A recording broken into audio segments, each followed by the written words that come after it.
Hi, this is Don Kedai with another Zero Report, and today I'm reporting from Jerusalem, and what I'll be talking about is the latest UNESCO vote. UNESCO made a decision lately. They voted just last week to remove the Jewish history and connection to the Temple Mount and the Western Wall. Yes, the most ignorant decision made in the United Nations probably since its founding. Now, I'm not too surprised because here's the deal. The United Nations is not a body to be trusted. If you look at them historically, they have consistently made anti-Semitic decisions and votes in the United Nations time and time again. If you look back to just recently in 2011, to create a place for the Palestinians in the United Nations and to make them a member state in the United Nations. And so they went ahead and they did that just across the board. Yep. They become a member state here in the United Nations, even though the Palestinians and the Palestinian community, they don't have their own state yet, okay?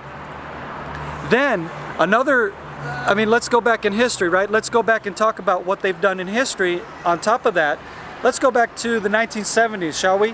1975, when they voted again that Zionism is racism. This is United Nations. They voted that Zionism is racism. So I'm not surprised by the United Nations in their latest vote in the UNESCO declaring that the Temple Mount and the Western Wall do not have any Jewish ties. So trying to erase the Jewishness of Jerusalem, trying to erase the Jewishness of the capital of the Jewish people. The eternal capital always has been, always will be. Jerusalem is Jerusalem because of King David. Zion is Zion. Mount Zion is Mount Zion because of King David, a Jewish king over 3,000 years ago. He's the one that coined Zion. The only reason why anybody knows about this country and knows about this city is because of the Jewish people, because of the Jewish kings, because of our connection to this city and to this land, and specifically to Mount Zion. So to say that Jews do not have a connection to Mount Zion, it's like saying that the Chinese do not have any connection to the Great Wall of China. It's like saying the French do not have any connection to the Eiffel Tower, and so on and so forth. And that the United States has no connection to the Statue of Liberty. That's how ignorant it is. That's how stupid it is. That's how wrong it is. And it only goes to show how wrong the United Nations is as a body, how unruly they are, how unjust they are, and how anti-Semitic they are, plain and simple. Now here's what's also more disgusting to me personally, because what's inscribed on the United Nations building in New York?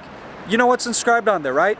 It says that man shall not make war again, and that they'll turn their swords into plowshares and all that. That's very nice, quoting from the book of Isaiah chapter 2.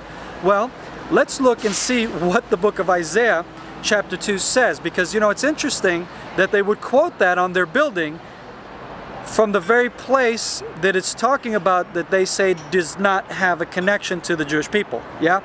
Isaiah was a Jew, by the way, a Jewish prophet. This is Isaiah chapter 2. The word that Isaiah the son of Amos saw concerning Judah and Jerusalem. Oh, that's interesting. There you have it, right? It shall come to pass in the latter days that the mountain of the house of the Lord, what's that? That's Mount Zion. That's the Temple Mount that they just declared has no connection to the Jewish people.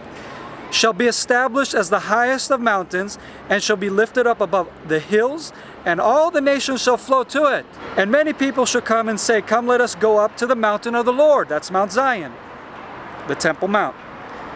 To the house of the God of Jacob, that he may teach us his ways, and that we may walk in his paths. For out of Zion shall go forth the law and the word of the Lord from Jerusalem. This is what comes before the United Nations. Of course, they so beautifully cut that out from what's inscribed on the United Nations building. Because then they continue to quote from this part. He shall judge between the nations and shall decide disputes for many peoples. And here's where the United Nations starts to quote the passage from Isaiah from this point on. Why? Because they're basically saying we shall judge disputes between nations. We will replace the He, which is God. You understand how anti-God this organization is?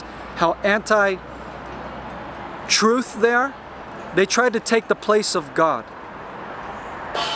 And then it continues and says that they will beat their swords into plowshares and so on and so forth. And this is what they hypocritically quote on the United Nations building in the United States in New York,